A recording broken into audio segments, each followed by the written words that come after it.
પતંગની દોરીમાં ફસાયેલ પક્ષીઓનું રેસ્ક્યુ કરાયું। ભાવનગર પ્રેરણા ફાઉન્ડેશન તથા ફાયર બ્રિગેડના જવાનોએ પીલ ગાર્ડનમાં એક ઝાડ પર પતંગની દોરીમાં ફસાયેલા 2 પક્ષીઓને સુરક્ષિત ઉતારી દોરીમાંથી મુક્ત કર્યા હતા।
नाम डीके परमार प्रेरणा फाउंडेशन जुदिया विद्यालय हॉस्पिटल।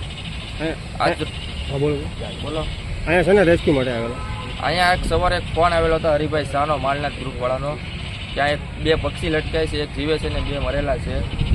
तो अमे अँ स्थल पर पहोंचता जोयुं तो घणी जे हाइट उपर हतो એટલે फायर ब्रिगेड ने जाण करी એટલે फायर ब्रिगेड नो स्टाफ घटना स्थळे तात्कालिक आवी गયેલ અને બંને પક્ષીનો રેસ્ક્યુ કરેલ, જેમાં 2 પક્ષી મૃત હાલતમાં મળેલ છે જે દોરીમાં ફસાયેલ છે અને એક પક્ષી જે જીવતું હતું એમને પણ બચાવેલ અને સારવાર આપેલ।